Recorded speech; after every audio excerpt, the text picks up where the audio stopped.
Puji nama Tuhan, puji Tuhan, Shalom Bapak Ibu yang terkasih dalam Tuhan. Mengucap syukur kepada Tuhan Allah yang menganugerahkan kepada kita kesempatan untuk kita bersama-sama kembali bersimpu di hadapan kaki Tuhan pagi hari ini. Dan senang sekali apabila saudara boleh kembali bergabung untuk bersama-sama menikmati anugerah Tuhan dan hadirat Tuhan pada pagi hari ini. Saya hendak menyapa beberapa sahabat doa yang sudah bergabung pagi hari ini. Nampaknya tadi ada Pak John Lee, sepintas saya lihat, tapi saya masih belum nampak jelas ini monitornya. Oke, sebentar saudara. Ada Pak John Lee, ya betul, ada Pak John Lee, lalu ada Kesia 2204, oh istri saya ini, puji Tuhan. Lalu juga ada Ibu Juliana Tan sudah bergabung, Ibu Tan Lin Yen juga bergabung sudah, puji Tuhan, puji Tuhan. Oke, lalu ada Pak Benny juga sudah bergabung, puji Tuhan. Ada Ibu Kristanti Yuliana. Oke, Shalom Bu Kristanti, puji Tuhan. Lalu juga ada Ibu Betty, puji Tuhan, Shalom Bu. Bersyukur pada Tuhan bisa selalu berdoa pagi bersama ya. Lalu juga ada Ibu Evi di Bakers Resip, puji Tuhan, Shalom Bu Evi.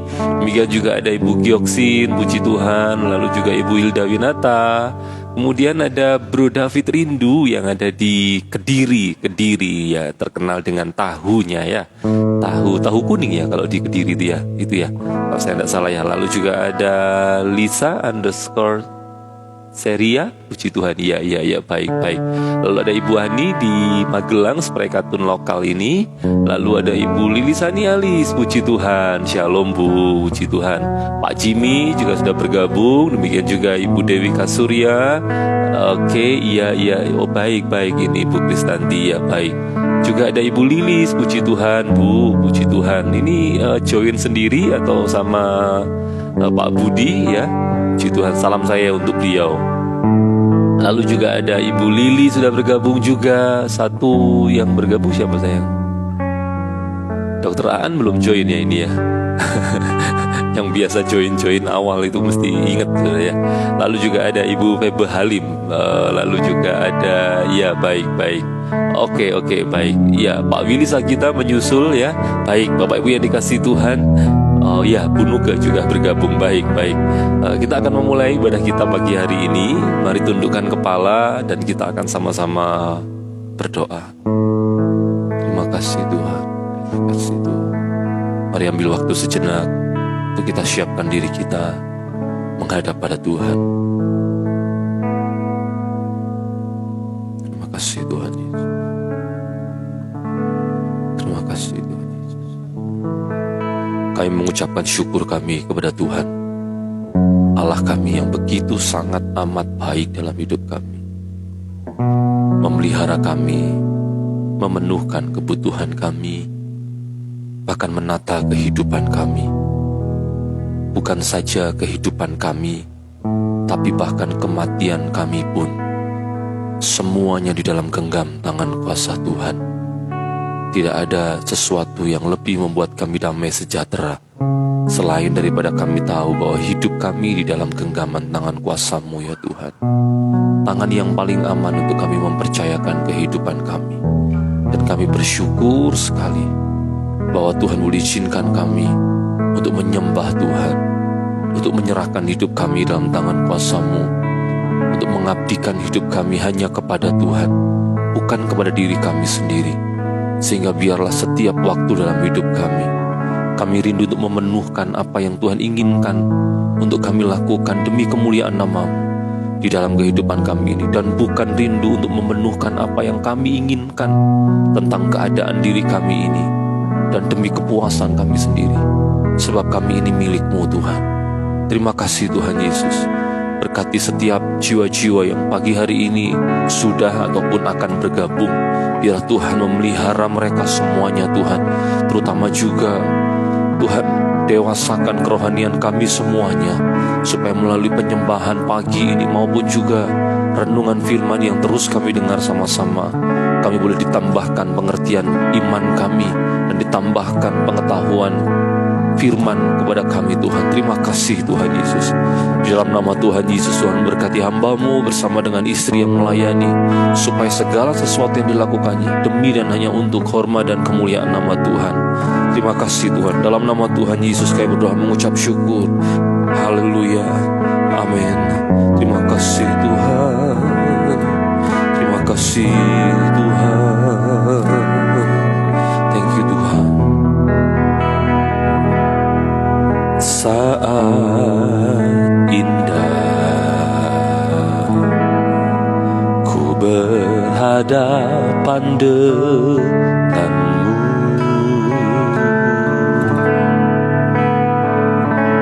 memandang wajah-Mu, Yesus kekasih jiwaku.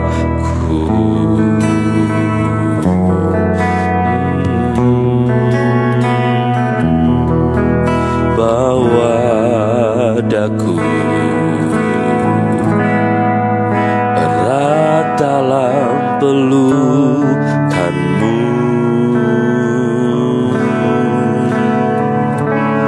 menikmati kasih dan indahnya hadirat-Mu.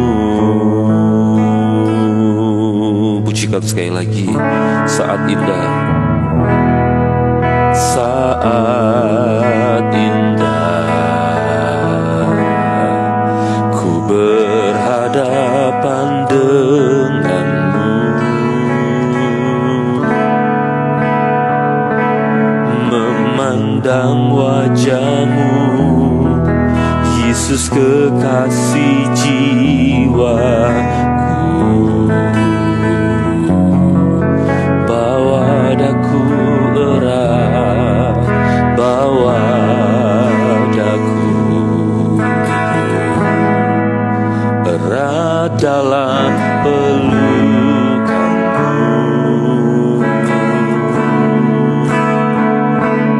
menikmati kasih dan indahnya hadirat-Mu.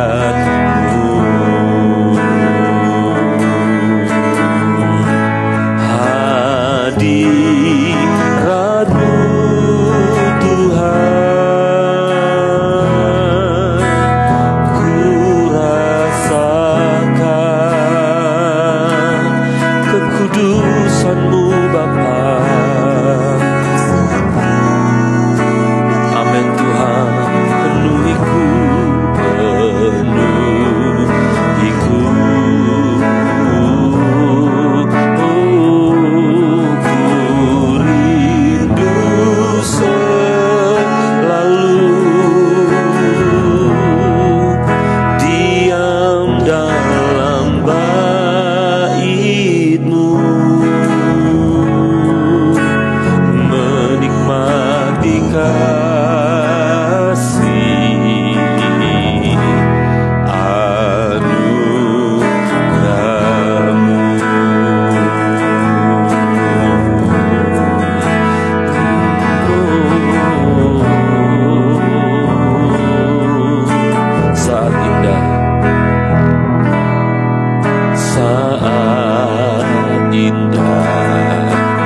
Berhadapan denganmu Tuhan.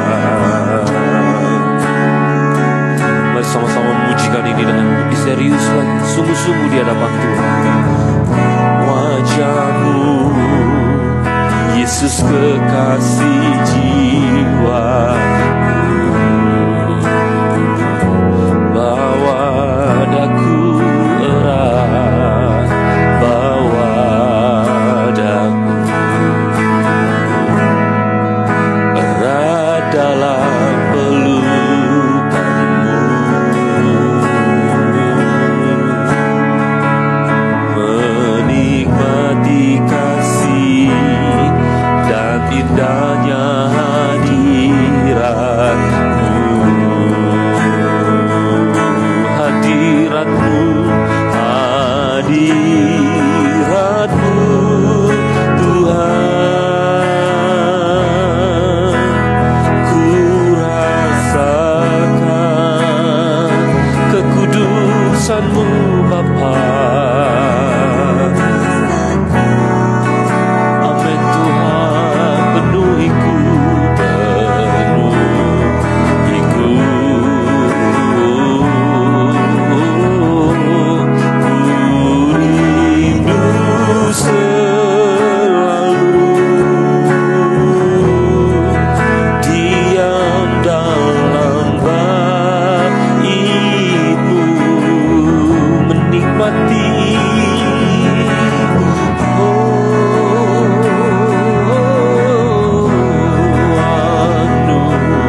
lebih lagi masuk hadirat-Mu Tuhan.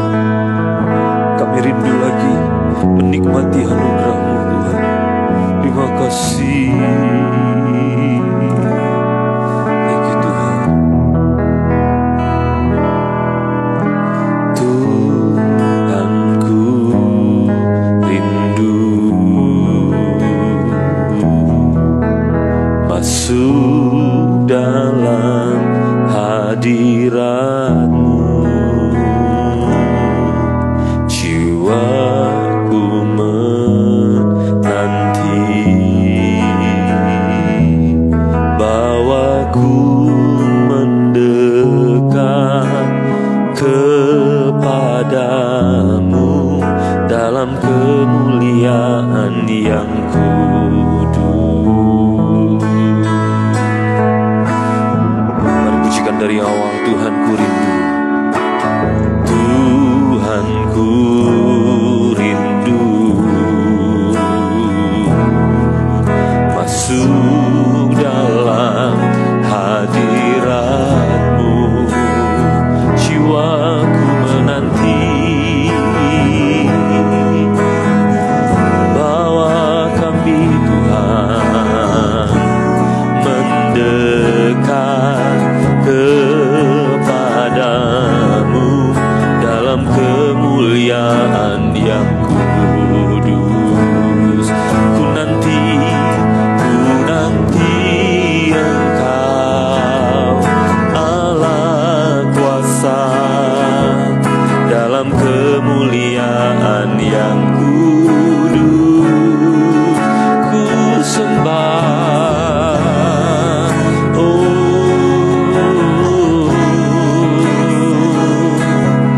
dalam kemuliaan yang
kemuliaan yang kudus.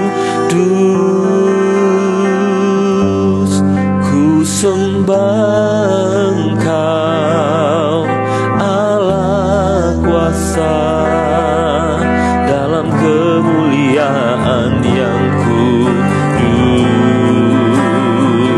Mari pujikan lebih tinggi lagi. Ku nanti Engkau, Allah kuasa, dalam kemuliaan yang kudus. Ku sembah Engkau, Allah kuasa, dalam kemuliaan yang kudus. Ku nanti Engkau, Allah kuasa, dalam kemuliaan yang kudus. Sembah Engkau, Allah kuasa, dalam kemuliaan yang kudus. Dalam kemuliaan, dalam kemuliaan yang kudus. Dalam kemuliaan yang kudus. Kami kan tetap menyembah-Mu Tuhan, dalam kemuliaan-Mu, sebab Kau layak untuk kami sembah, sebab Kau layak untuk terima pujian kami. Haleluya. Kami mau tetap bernyanyi Tuhan, memuji-Mu, mengagungkan-Mu di dalam hidup kami untuk selamanya. Haleluya. Oh,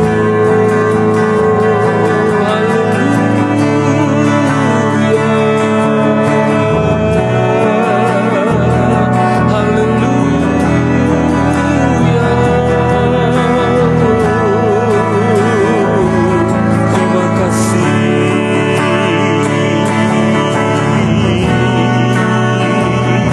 terima kasih.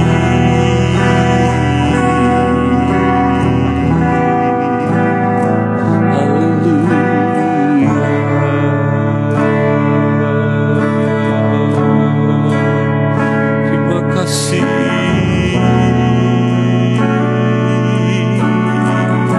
Terima kasih Tuhan. Terima kasih. Di setiap badai cobaan, di setiap masalah yang sedang kami hadapi, kami akan tetap memuji-Mu Tuhan. Kami akan tetap bernyanyi bagi-Mu Tuhan. Terima kasih Tuhan. Terima kasih Tuhan. Ku kan bernyanyi sampai jiwaku percaya, sampai hatiku mendengar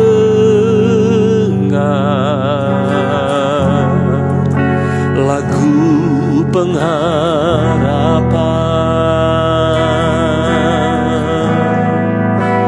Ku kan berserah, ku tahu aku tak sendiri. Ku yakin Kau mengasihiku,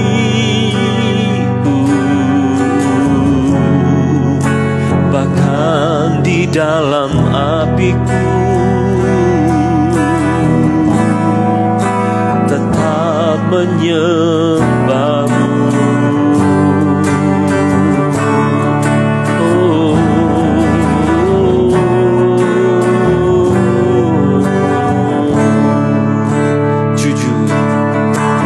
jujur kadang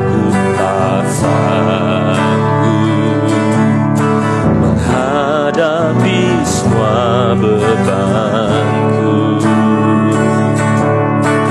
menantikan jawaban, menolak untuk menyerah. Ku tahu Kau Tuhan yang sanggup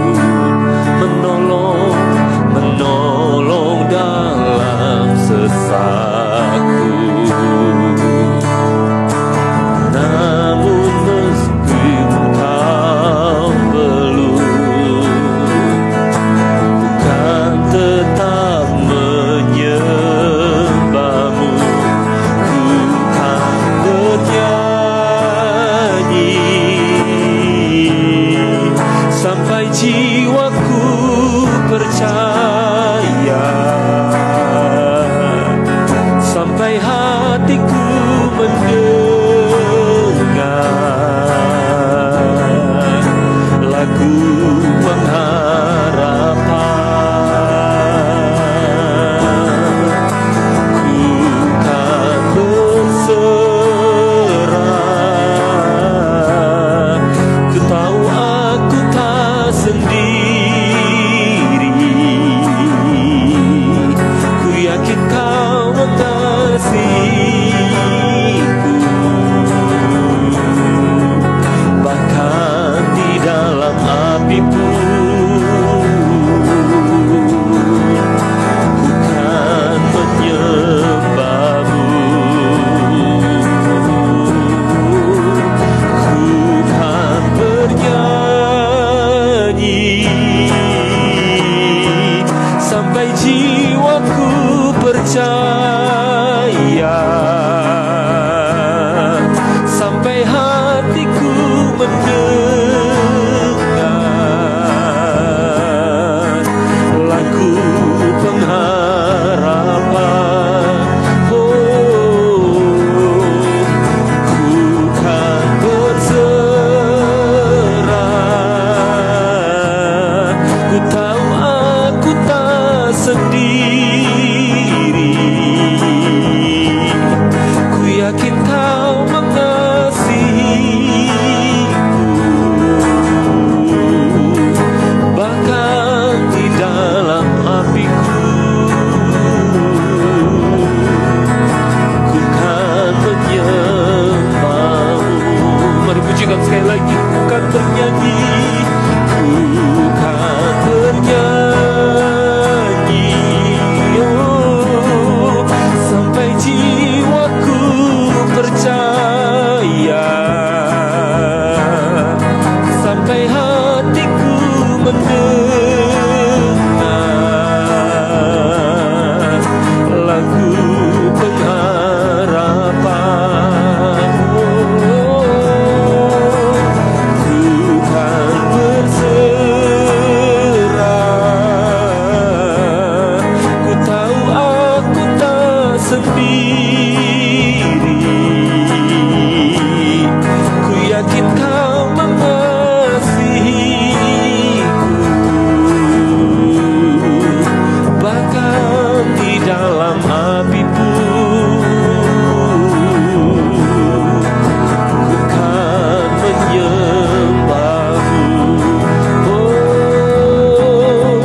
Sungguh Tuhan, kami rindu untuk kami senantiasa selalu menyembah-Mu, bernyanyi bagi-Mu.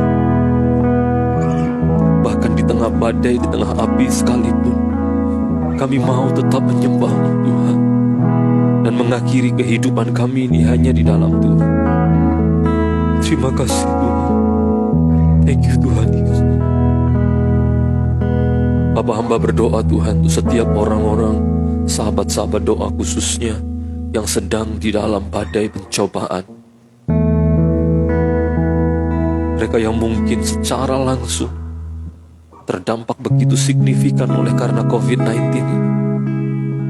Entah karena kesehatan mereka atau karena bisnis mereka yang kolaps. Di dalam nama Tuhan Yesus, mungkin ada di antara kami Tuhan yang datang kepadamu hari ini dengan penuh pergumulan semua kebutuhan kehidupan kami. Tetapi kami memilih untuk tetap mau menyembah-Mu Tuhan. Kami memilih untuk tetap mau bersekutu padamu. Hamba-Mu berdoa untuk mereka semuanya ya Tuhan. Orang-orang yang saat ini sedang di dalam pergumulan Tuhan, hamba berdoa mohon supaya kiranya kekuatan yang daripada Tuhan dianugerahkan Tuhan bagi mereka semuanya. Sungguh tidak terbatas kuasa-Mu Tuhan untuk sampai kepada mereka semuanya Tuhan. Di dalam nama Tuhan Yesus, di dalam nama Tuhan Yesus, kuatkanlah kaki-kaki iman mereka ya Tuhan. Kuatkanlah otot-otot iman mereka, agar jangan mereka lemah di dalam pergumulan ini, agar jangan mereka jatuh di dalam pencobaan ini. Di dalam nama Tuhan Yesus, justru sebaliknya, ujian ataupun pencobaan yang Tuhan izinkan ini akan membuat mereka semakin mengerti bagaimana kebaikan Tuhan bagi hidup mereka, melampaui apa yang mereka pikirkan. Hamba-Mu berdoa di dalam nama Tuhan Yesus, supaya kiranya mereka semuanya ya Tuhan, di dalam nama Tuhan Yesus, tetap mau melekat kepada Tuhan. Sekalipun ada begitu banyak hal yang mengganggu pikiran mereka, ada begitu banyak kekhawatiran yang menggelayut di dalam hati mereka, tetapi sungguh hanya dekat dengan Tuhan kekuatan kami. Sungguh hanya bersama dengan Tuhan kami akan kuat. Di dalam nama Tuhan Yesus, kami percaya dan sepenuhnya memegang janji Tuhan, bahwa pencobaan yang Tuhan izinkan untuk kami terima ini tidak akan melampaui kekuatan kami ya Tuhan. Bahkan Tuhan akan memberikan kepada kami jalan keluar untuk melalui semuanya. Di dalam nama Tuhan Yesus, dalam nama Tuhan Yesus, di dalam nama Tuhan Yesus. Demikian juga kami semuanya yang mungkin saat-saat ini Tuhan merasa sedang di dalam zona nyaman.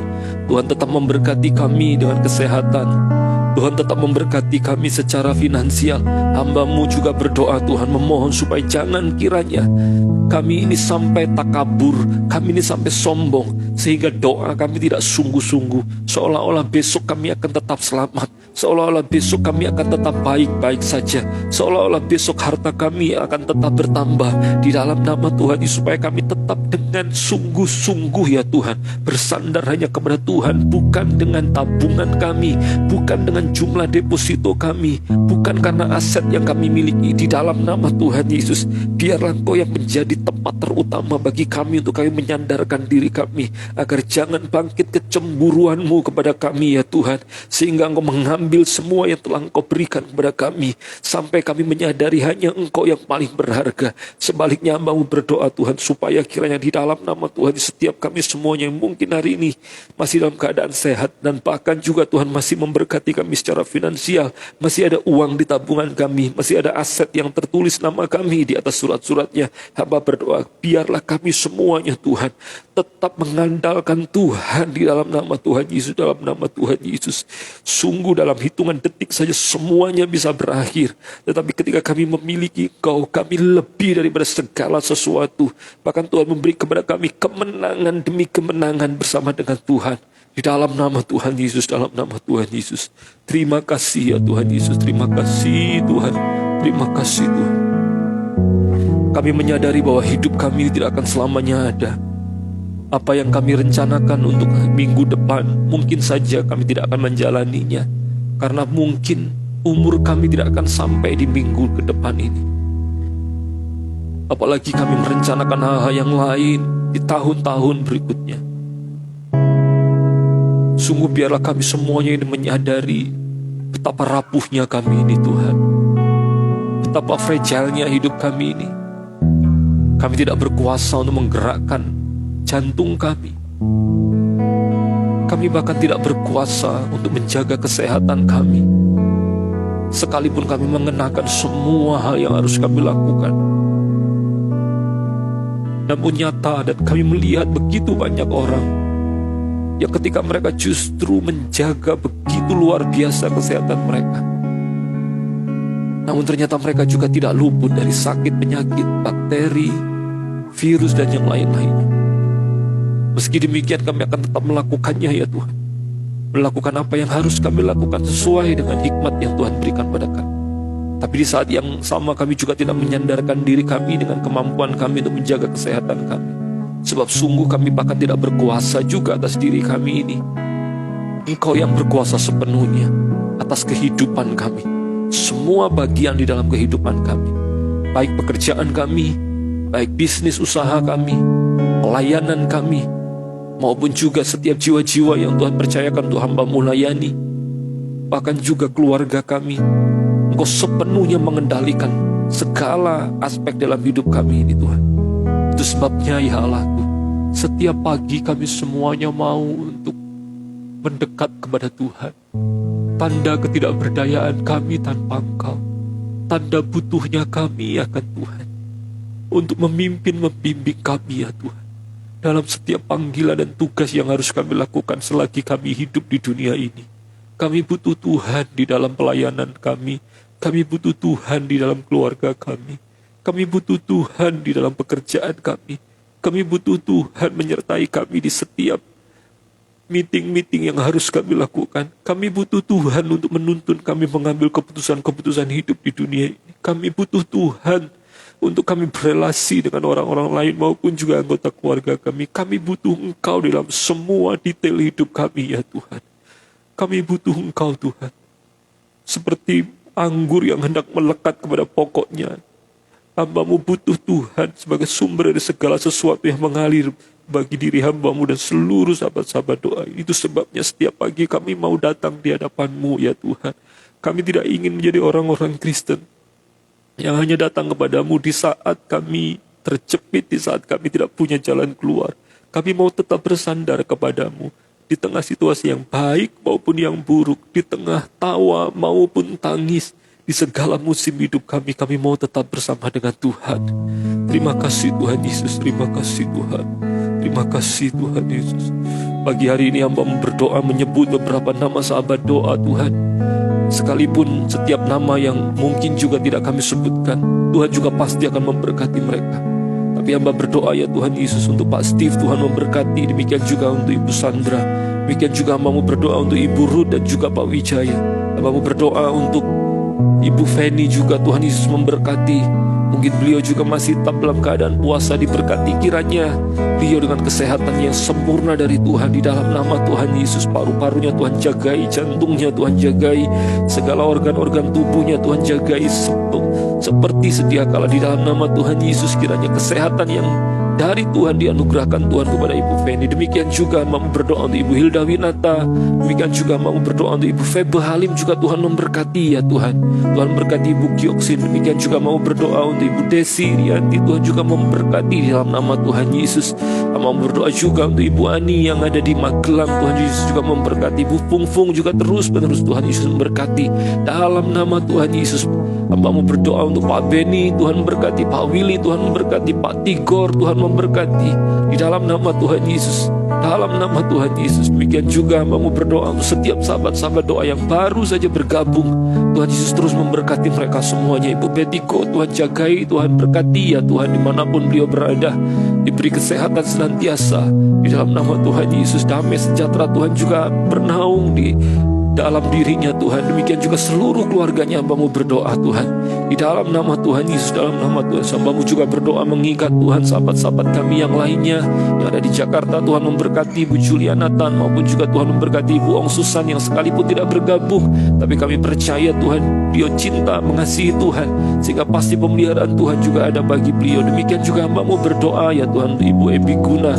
Tuhan Yesus juga menjagai terus sahabat-sahabat yang ada di Jakarta. Tuhan kiranya terus menyertai mereka semuanya. Sama seperti Tuhan juga memberkati sahabat-sahabat lainnya yang ada di angkat diri Tuhan, memberkati Tuhan dalam nama Tuhan Yesus, dalam nama Tuhan Yesus, dalam nama Tuhan Yesus. Demikian juga Tuhan, hamba-Mu terus berdoa bagi sahabat-sahabat kami yang ada di luar negeri juga Tuhan, memberkati mereka semua. Francisca Tuhan berkati, papa dan mamanya juga Tuhan Yesus memberkati, adiknya juga Tuhan Yesus memberkati di dalam nama Tuhan Yesus. Seluruh keluarga juga Tuhan memberkati. Demikian juga Ibu Lucia, Pak Hendro juga terus Tuhan memberkati dalam nama Tuhan Yesus. Hamba-Mu juga tidak lupa Tuhan berdoa bagi sahabat kami yang ada di Belanda. Tuhan berkati Ibu Siska Tuhan, dalam nama Tuhan Yesus, dalam nama Tuhan Yesus. Terima kasih Tuhan Yesus, terima kasih. Bapak hamba berdoa juga untuk Ibu Nini, Pak Sam juga Tuhan memberkati seluruh keluarga, kedua putra-putrinya juga Tuhan Yesus menyertai senantiasa. Diberkati dalam setiap aspek kehidupan beliau Tuhan, dalam nama Tuhan Yesus, dalam nama Tuhan Yesus. Terima kasih Tuhan Yesus, terima kasih Tuhan Yesus.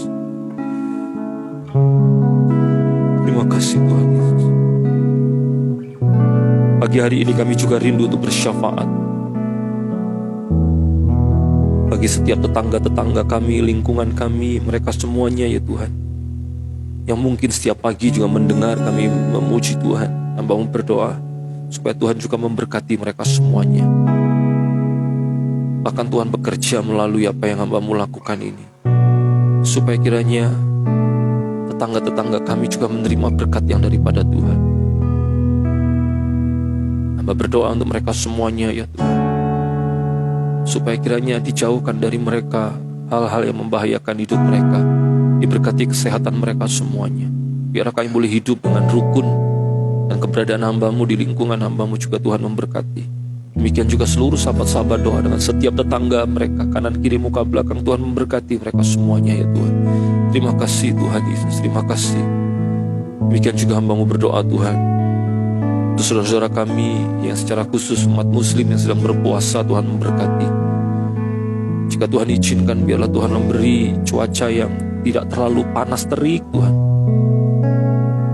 sehingga paling tidak Tuhan membuat mereka tidak terlalu kehausan dalam menahan puasa mereka.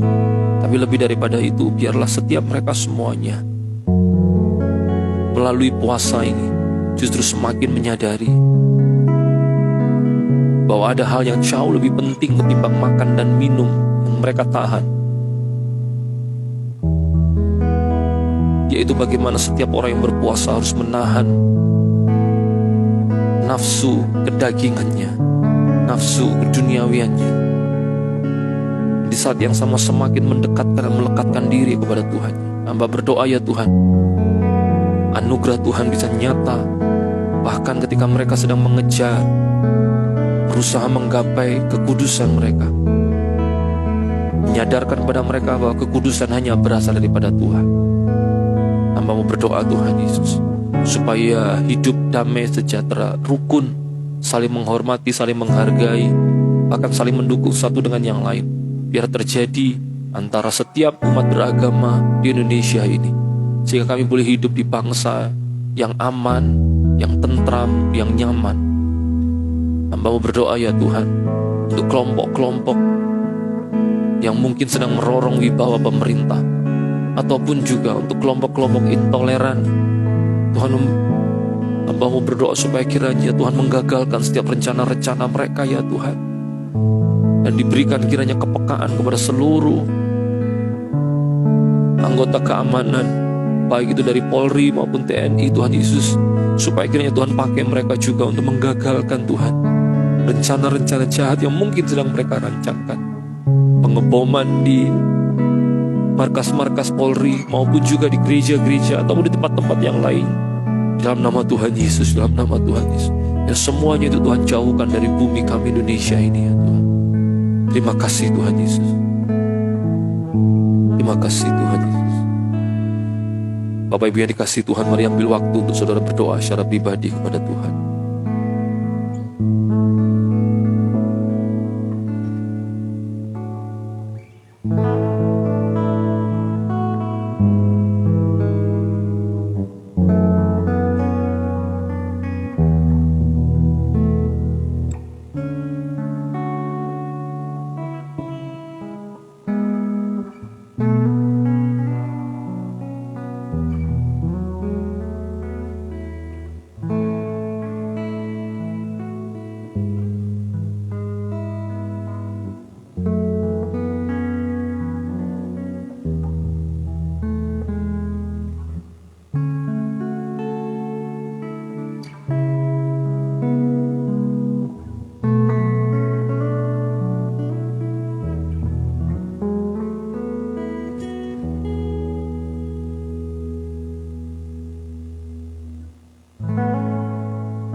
kasih Tuhan Yesus.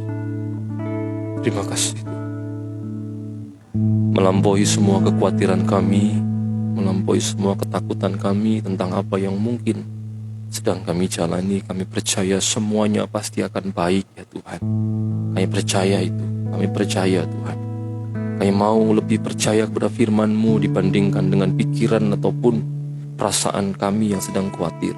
Kami mau lebih tetap percaya kepada firman-Mu yang berkata bahwa segala sesuatu pasti mendatangkan kebaikan bagi orang-orang yang mengasihi Tuhan.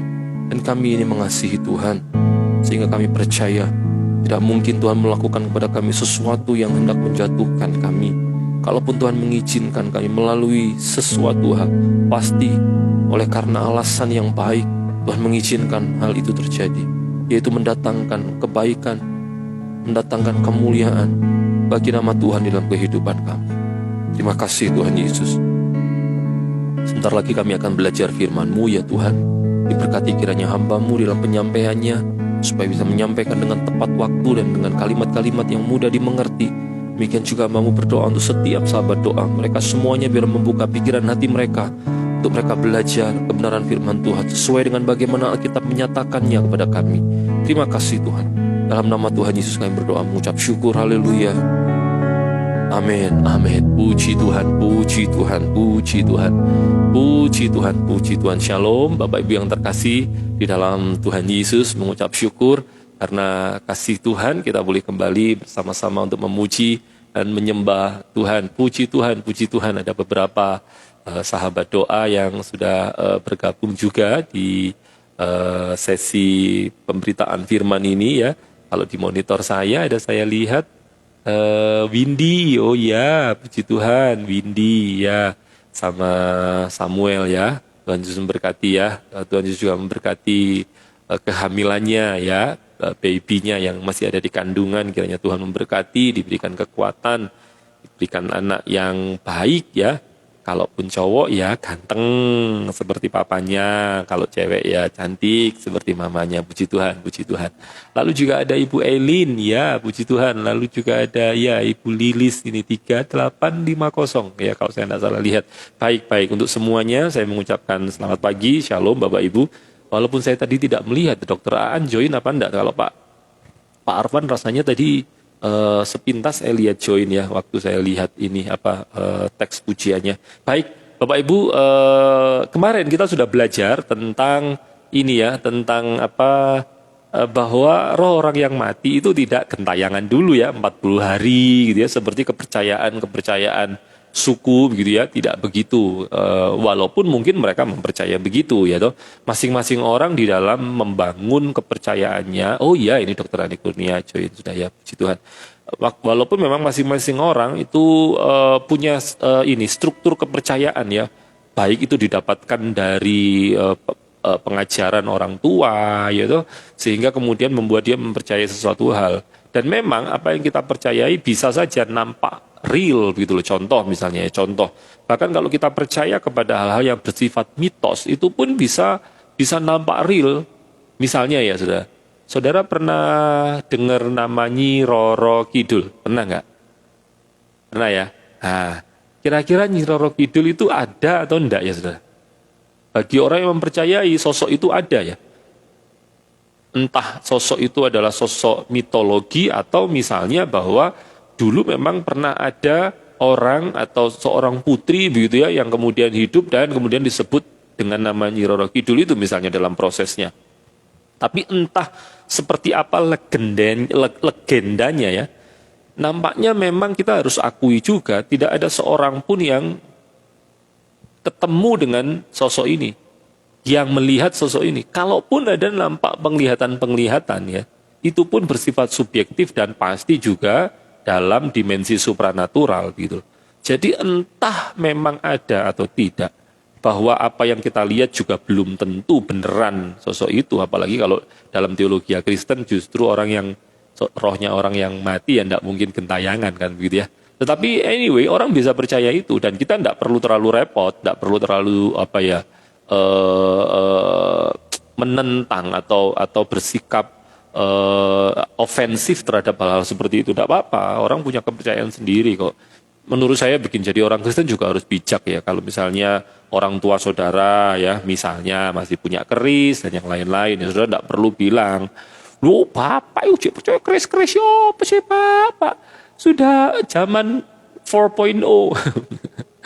4.0 ya. Tahun 2021 orang sudah pada pergi ke bulan ya. Pergi ke Mars ya. Bapak jadi percaya keris misalnya gitu. Dan usah begitu juga lah. Kalau saudara misalnya ditanyain begini, lah Musa dulu juga punya tongkat yang berkuasa, kan nggak apa-apa. Saudara mau jawab apa? Saudara paling jawab, ya bedo gitu toh ya. Yang nggak punya cukup argumentasi ya.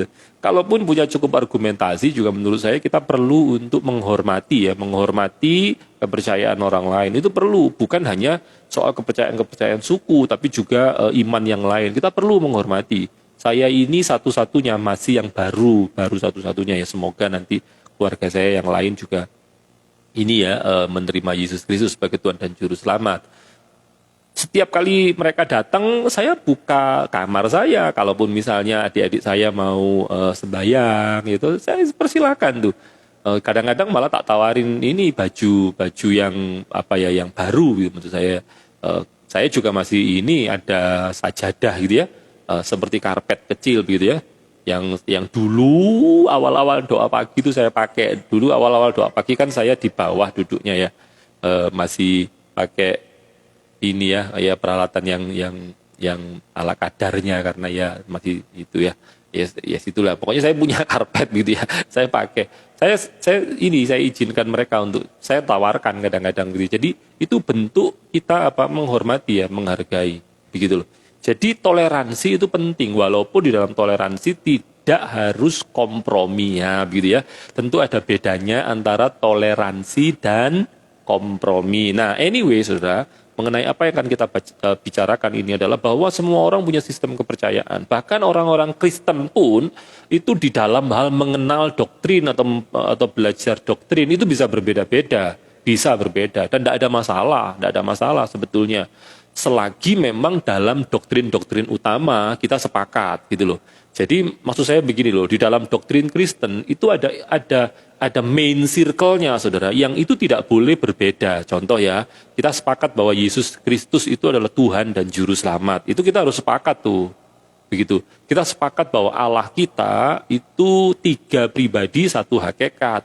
Bahwa di dalam diri Allah itu ada 3 pribadi, yang ketiganya itu berbeda tetapi tidak bertentangan, begitu ya, Bapa, Putra dan Roh Kudus, begitu loh. Jadi bukan Bapa lalu kemudian menjadi Putra lalu jadi Roh Kudus, tidak. Ketiganya memang 3 pribadi, begitu loh. Walaupun mungkin saudara masih ngeluh, apa maksudnya apa yang terakhir, tapi maksud saya hanya menyampaikan ini supaya kita ngerti yang benar seperti apa, gitulah.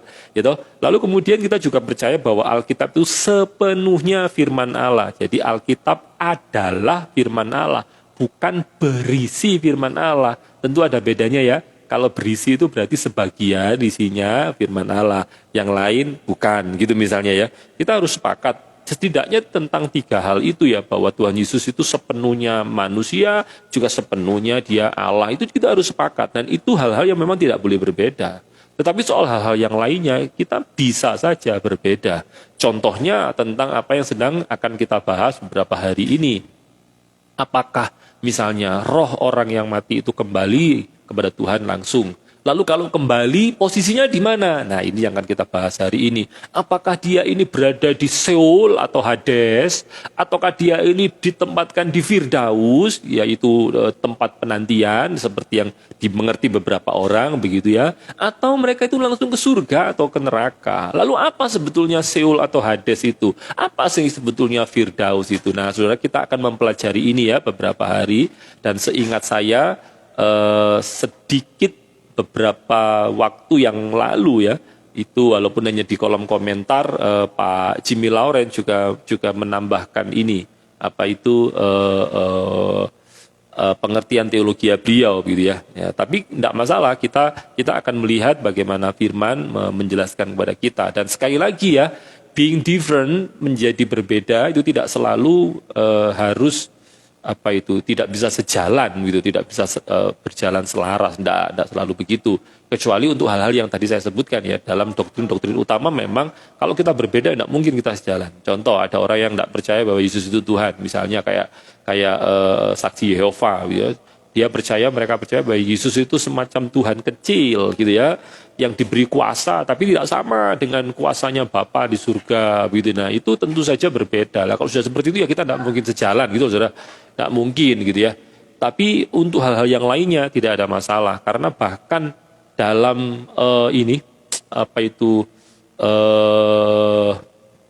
mainstream teologi ya, gitu ya. Mainstream teologi itu apa ya? Aliran teologi ya, yang paling besar ya toh, paling tidak ada dua aliran teologi yang besar ya. Yang pertama adalah Calvinism, lalu yang kedua ini adalah Arminianism. Orang yang percaya bahwa keselamatan tidak bisa hilang, orang yang percaya bahwa keselamatan itu bisa hilang gitu ya. Bahkan di dalam kedua ini, di masing-masing bagiannya itu ada teolog-teolog mereka yang juga memiliki perbedaan-perbedaan. Baik di kalangan reform itu ada banyak pemikiran-pemikiran yang mereka bisa berbeda. But that's okay, tidak masalah, karena main teologi mereka tetap sama ya, sama dengan halnya yang ada di Armenian. Jadi tidak perlu bingung.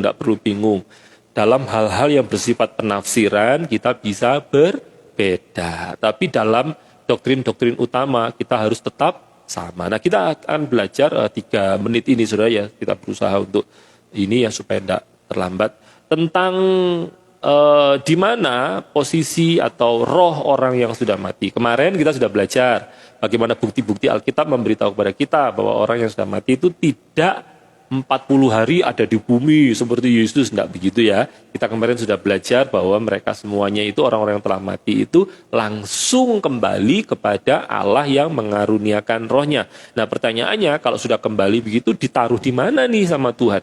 Apa iya semuanya ada di surga? Tentu tidak mungkin begitu. Karena apa? Nanti kita akan belajar ayat-ayat Alkitab yang menunjukkan kepada kita tentang perbedaan tempat dari roh orang yang mati. Tapi paling tidak, yang pertama ini kita akan melihat, Bapak Ibu yang dikasihi Tuhan, setiap sahabat-sahabat doa, bahwa roh orang yang mati itu langsung entah ke neraka, entah ke surga.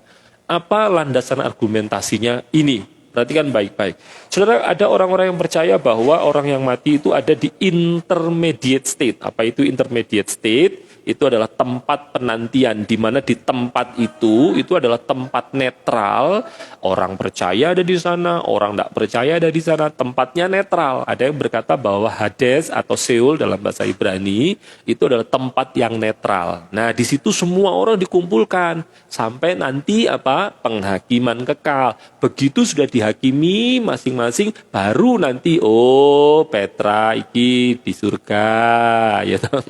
Tidak ada yang amin, puji Tuhan. Bu Mary di surga, Bu Juliana Tan ini di surga, ya toh. Lalu misalnya siapa? Yang lain-lain misalnya. Itu di tempat yang lain. Ada yang mengatakan begitu ya, selama di intermediate state, di tempat penantian itu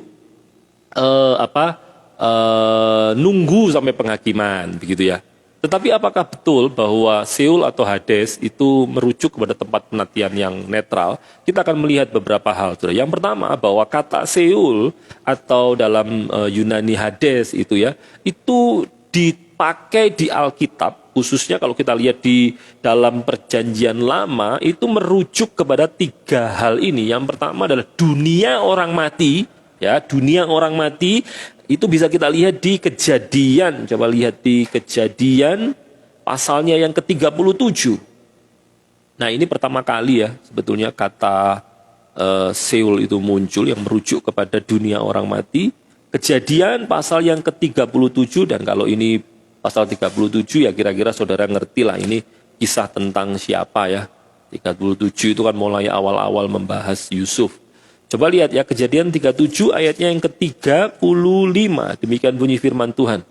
Sekalian anaknya laki-laki dan perempuan berusaha menghiburkan dia, tetapi ia menolak dihiburkan. Serta katanya, tidak, aku akan berkabung sampai aku turun mendapatkan anakku ke dalam dunia orang mati. Nah, ini perkataannya Yakub ketika diberitahu bahwa Yusuf itu dimakan singa, sudah mati gitu ya.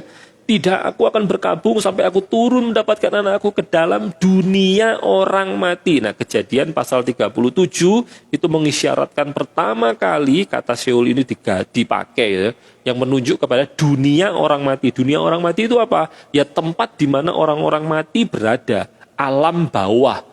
Kalau kehidupan itu ada di alam atas, maka dunia orang mati itu ada di bawah. Lalu kemudian yang kedua, perhatikan juga, ini juga menuju kepada alam maut, saudara. Karena kata Hades di bahasa Yunani yang hasil terjemahan dari kata Sheol itu ternyata di Matius pasal yang ke-16, coba lihat ya. Matius pasal 16, ayatnya yang ke-18, saya berdoa semoga teman-teman yang membuat resensi nggak bingung ya. Puji Tuhan. Matius 16 ayatnya yang ke-18. Perhatikan, Matius 16 ayatnya yang ke-18. Ini menuju kepada alam maut. Matius 16 ayat 18 saya bacakan bagi saudara. Dan aku pun berkata kepadamu, engkau adalah Petrus, dan di atas batu karang ini aku akan mendirikan jemaatku, dan alam maut, ini kalau dalam bahasa Yunaninya Hades, tidak akan menguasainya. Nah, apa itu alam maut? Sekali lagi ini dibedakan dengan alam kehidupan. Kalau alam kehidupan itu ya tentu saja orang masih bisa melakukan hal-hal yang dilakukan oleh orang hidup. Sementara alam maut itu bicara soal kesia-siaan, bicara soal hal-hal yang tidak mungkin ada Tuhan di sana. Alam maut juga bicara soal kematian kekal dan seterusnya.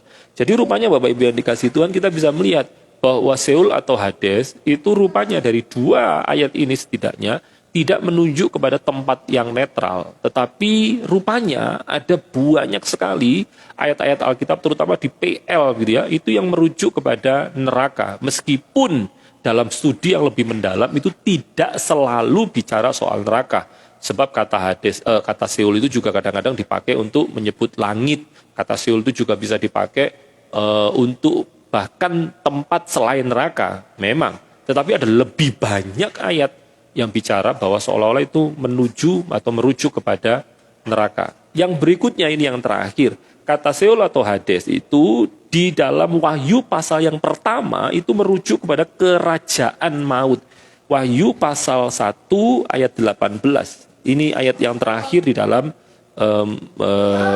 menunjukkan anak saya. Wahyu pasal 1 ayat yang ke-18, perhatikan. Dan yang hidup, aku telah, saya baca ayat 17 saja. Ketika aku melihat dia, tersungkurlah aku di depan kakinya sama seperti orang yang mati. Tetapi yang meletakkan tangannya di atasku, lalu ia berkata, jangan takut, aku adalah yang awal dan yang akhir. Dan yang hidup, aku telah mati, namun lihatlah, aku hidup sampai selama-lamanya. Dan aku memegang segala kunci maut dan kerajaan maut. Nah, kerajaan maut itu terjemahan dari Hades. Jadi saudara yang dikasihi Tuhan, rupanya kalau bicara soal Sheol atau Hades itu merujuk kepada dunia orang mati. Tempat di mana orang mati berada. Kata Pak Jimmy iklan. Anak saya tadi lah maksudnya ya. Jadi merujuk kepada dunia orang mati begitu. Nah, pertanyaannya begini saudara. Sebetulnya apa yang disampaikan Alkitab mengenai orang-orang yang sudah mati, apakah betul bahwa orang-orang ini ada dalam tempat penantian? Nah, beberapa ayat ini akan menjadi rujukan kita supaya kemudian kita seimbang gitu. Kita melihat bahwa memang roh orang mati ditempatkan di satu tempat tertentu. Nah, tempat tertentu ini apa? Apakah betul tempat penantian?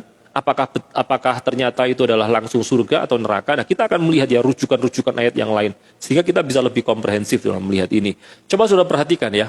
Kalau sudah perhatikan di dalam Lukas pasal 16, saya akan berusaha cepat untuk menyampaikannya. Lukas pasal 16 ayatnya yang ke-23. Lukas 16 ayat 23. Perhatikan ya, ini kisah tentang orang kaya dan Lazarus yang miskin yang sama-sama mati itu. Orang yang kaya itu ayat 23 ya. Atau saya lihat ayat 22 dulu. Nah, sorry. Lukas 16 ayat 22. Kemudian matilah orang miskin itu, si Lazarus ini ya. Lalu dibawa oleh malaikat-malaikat ke pangkuan Abraham. Jelas ini merujuk kepada surga ya, tempat di mana Abraham ada. Orang kaya itu juga mati lalu dikubur. Dan sementara ia menderita sengsara di alam maut. Jadi ini nampaknya saudara, dalam hal kematian orang kaya dan Lazarus yang miskin, ini merujuk pada dua tempat yang berbeda. Yang pertama, si Lazarusnya enak-enak duduk di pangkuan, walaupun sebetulnya terjemahan literalnya itu ada di dalam sandaran dada gitu ya. Jadi sambil bersandar di dadanya, sambil dipeluk Abraham. Gambarannya seperti itu dalam terjemahan literalnya ya. Jadi rupanya si Lazarus sedang berada di tempat yang enak ya. Sementara si orang kaya itu berada di tempat yang membuat dia menderita sengsara di alam maut itu, saudara. Jadi dari ayat ini setidaknya kita melihat ya bahwa kedua-dua orang ini tidak berada di satu tempat yang sama, yang netral tadi ya, tapi langsung menuju kepada dua tempat yang berbeda. Yang satu tempat di mana penderitaan ada, yang satu tempat di mana bisa menikmati kebersamaan dengan Abraham. Nah, coba lihat lagi ya, kita melihat lagi. 2 Korintus pasal yang kelima, hari ini ada banyak sekali ayatnya. Tapi saya tidak sampaikan semua lah. Saya cari yang paling inilah, menjelaskannya aja. 2 Korintus pasal 5, ayatnya yang ke-11 tentang kebersamaan dengan Tuhan ini ya.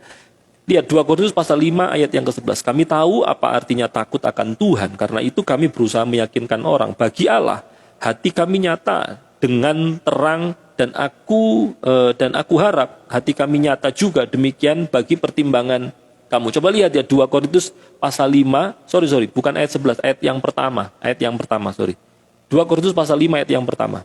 Nah, ini tentang kebersamaan dengan Tuhan. Karena kami tahu bahwa jika kemah tempat kediaman kita di bumi ini dibongkar, maksudnya tubuh kita ini, kemah tempat kediaman itu tubuh kita itu. Allah telah menyediakan suatu tempat kediaman di mana dia? Di sorga bagi kita. Suatu tempat kediaman yang kekal, yang tidak dibuat oleh tangan manusia. Jadi jelas ya bahwa Alkitab memberitahu kepada kita bahwa tempat kediaman kita, begitu tubuh kita ini selesai, atau kemah tempat kediaman kita itu dibongkar, begitu kita mati, maka Alkitab memberitahu kepada kita, maka di saat yang sama kita bersama-sama di dalam sorga dengan Allah ya. Jadi paling tidak saudara, dengan beberapa firman yang kita telah baca, Alkitab yang telah kita baca, kita paling tidak bisa menyimpulkan ya bahwa tubuh atau roh manusia itu yang pertama kemarin kita pelajari langsung menuju kepada Allah yang mengaruniakannya. Dan ketika menuju kepada Allah langsung dibagi itu tempatnya. Yang percaya ya ke sorga, yang tidak percaya ya blok sebelah. Blok sebelah itu, perumahan sebelah yang kayaknya itu dekat sama Matahari gitu. Kalau kita dekat sama Sugu, nah itu kan departemen store. Jadi nampaknya ada tempat yang berbeda yang langsung dituju oleh mereka. Nah, apa kesimpulan kita hari ini, saudara?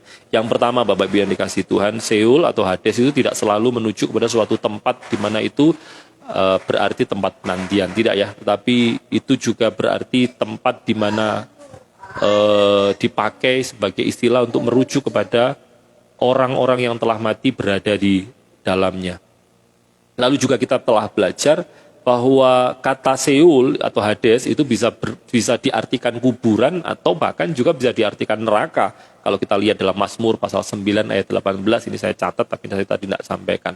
But anyway, Bapak Ibu yang dikasihi Tuhan, kita bersyukur ya bahwa janji Tuhan itu pasti akan digenapi. Ketika kematian tiba, kematian tidak menjadi sesuatu yang menakutkan harusnya bagi orang percaya. Sebab justru melalui pintu kematian itu, kita memperoleh kenikmatan, memperoleh kemuliaan di sorga yang kekal. Kita langsung memperolehnya. Kita tidak perlu tunggu lagi di tempat penantian sampai Tuhan Yesus menghakimi seluruh umat manusia. Saudara. Tetapi kita langsung menikmati kemuliaan di surga. Nah, memang ada pertanyaan. Kalau begitu apa gunanya penghakiman kekal? Itu yang akan kita bahas besok. Saya berdoa saudara cukup ini punya gairah untuk terus belajar supaya kita lebih mengerti. Walaupun mungkin ini tidak ada kaitannya dengan penderitaan saudara. Ini tidak ada kaitannya dengan ini secara langsung beban yang sedang saudara alami. Tapi setidaknya justru di tengah semua penderitaan itu kita mesti bersyukur. Kalaupun kita mengakhiri hidup kita tetap di dalam Tuhan. Walaupun kita hidup dalam penderitaan, kita akan menikmati kemuliaan kekal di surga bersama dengan Tuhan. Secara langsung, directly. Begitu kemah tempat kediaman kita dibongkar, yaitu tubuh kita, maka roh kita langsung kembali kepada Tuhan Yesus. Kiranya Tuhan memberkati kita semuanya. Tundukkan kepala, kita akan berdoa. Hamba bersyukur belajar sepenggal demi sepenggal, sedikit demi sedikit, tentang hal-hal yang mungkin masih misterius bagi kami. Tapi kami bersyukur firman Tuhan menerangi kepada kami, dan bahkan juga memberikan kepada kami pembelajaran tentang kematian. Kami telah terlalu sering belajar tentang kehidupan ini. Kami lupa belajar tentang kematian. Padahal kami pun juga akan mengalami kematian. Satu kali waktu, entah hari ini, entah nanti, entah besok, entah kapanpun, kami pun juga akan mengalami kematian. Maka biarlah di dalam hidup kami ini juga kami belajar juga tentang apa yang kira-kira akan kami alami dan kami jalani setelah kematian itu. Dan biarlah kami menjadikan Alkitab sebagai sumber pedoman kami. Terima kasih Tuhan Yesus, terima kasih. Kami bersyukur kami memiliki kepastian kehidupan di sorga pasca kami meninggalkan dunia ini. Bukan karena kami, tapi karena Allah, karena karya Tuhan Yesus. Terima kasih Tuhan, di dalam nama Tuhan Yesus memberkati kami semuanya. Haleluya, amin. Tuhan Yesus memberkati Bapak Ibu yang dikasihi Tuhan. Tidak perlu khawatir, tidak perlu takut dengan kematian. Gitu. Yang pertama karena sudah ada tambahan tempat, bukan cuma di Adi Jasa, tapi bisa di Grand Heaven. Grand apa sih? Grand Heaven ya? Oh, Grand Heaven ya kan tadi. Tapi bukan karena itu ya. Tapi karena kita punya kepastian hidup kekal di surga. Jadi memberkati semuanya. God bless you.